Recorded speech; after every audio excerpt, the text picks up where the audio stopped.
Hey guys, Priscilla here, your Pampered Chef Consultant. Always here to help you save some time and money in the kitchen. I am making a meatless meal tonight. It is going to be a caramelized onion macaroni and cheese.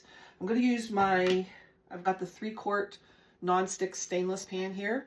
I like this size because I have a 2-quart pan in the non-stick and a 2-quart saucepan in the Brilliance and a 5-quart pan in the Signature, but I don't have anything in between, and I love having the in-between. Plus, it's an easy cleanup thing. It'll go in the dishwasher when it's done, and it does come with a lid.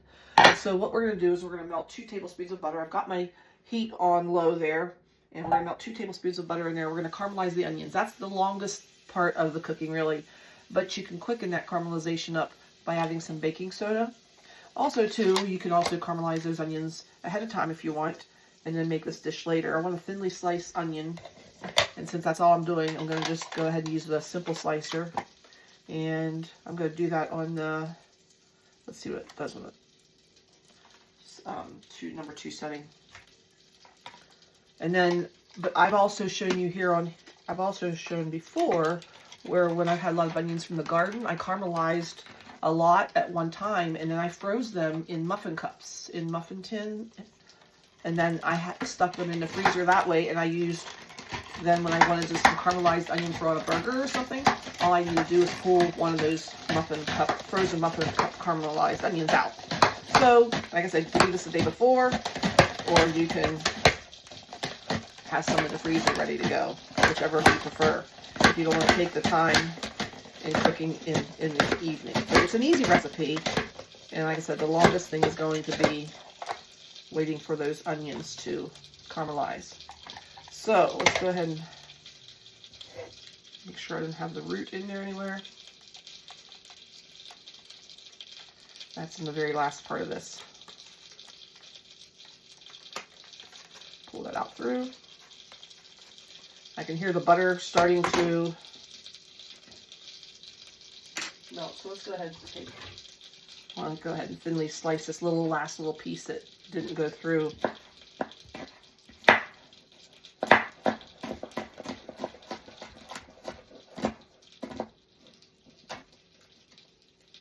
Don't need the root. Okay. I'm going to go ahead and put this in here. And what I'll do is I'm going to add some salt. I'm going to add a little bit of baking soda because I want it to go faster. And you just stir it every now and then. So, and I started to brown my butter almost. Put that in there too soon. Okay. Let's add, and that's the piece of the root there that I accidentally put in at the very end. Okay, a little bit of salt, 1/4 teaspoon. I used unsalted butter, so I can add some salt, and the baking soda will just be a little bit more.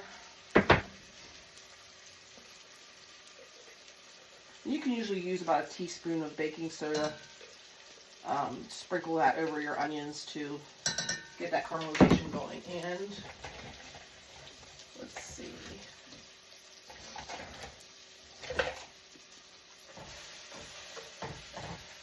They're cooking down really nice already. I'll go ahead and show you this process. And so while these are cooking and while they're caramelizing, then you can get the rest of your ingredients prepared. I'm going to shred some cheese. I'm going to clean out the cheese drawer, so there's probably going to be a blend of cheeses. And I do find with the macaroni and cheese, I love blending different cheeses together. I know I've got a little piece of smoked provolone in there, and I may even have some Gruyere, white cheddar. Those will all mix nicely together. You can even do goat cheese if you wanted. So just for a few little tips there. But this, like I said, it's an easy recipe. We'll use vegetable broth, or you can use water. I gotta see if I've got a pint of vegetable broth rather than opening up a whole quart, since this is all I'm gonna need. It's gonna be 8 ounces of macaroni, 2 cups of vegetable broth or water, your 8 ounces of shredded cheese, and I like to shred my own. It melts better, but that 8 ounces is gonna be equivalent to about 2 cups, and a cup of milk, and that's all there is to it. Super easy, super quick, nice comfort food, and I think something the whole family will love. I will be back. I will, till these caramelize, and I'll be back and show you the rest.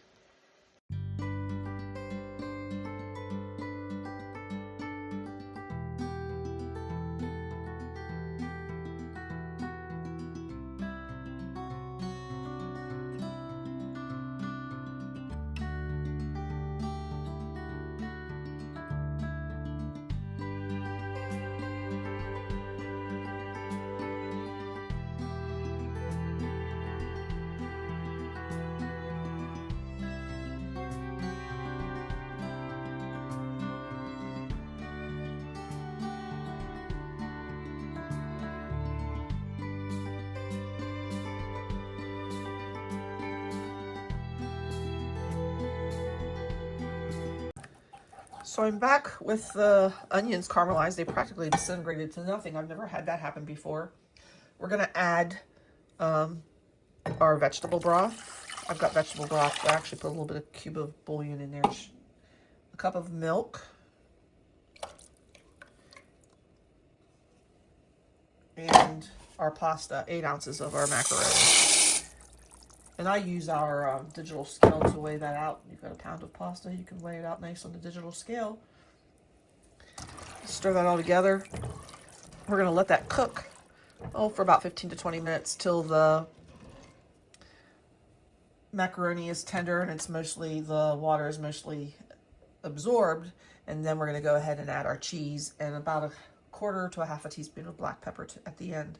And we will be able to enjoy it then. And this will serve 4 to 6 people, guys. So like I said, it's a nice, easy recipe. We're gonna let that come to a simmer, and then I'll turn it down to low and let it do its thing. So I am back. I had a bit of a phone call. So this is, hopefully the macaroni is not overcooked. We've got all the liquid pretty much absorbed. It's time to stir in the cheese, and I've got a blend of cheddar and provolone and smoked provolone just to use up several cheeses out of the cheese drawer. Stir that until it's all melty, and then we can enjoy it. And I'm going to serve this up alongside some broccoli. It would go good with broccoli crisped in the air fryer or steamed in your pressure cooker, either way. Well, I'll just stir this till it's all melty, and then we'll serve that up. I'm looking forward to eating it. So I've got my finished product here. I added a little bit of extra milk since it had been a while since the macaroni was done.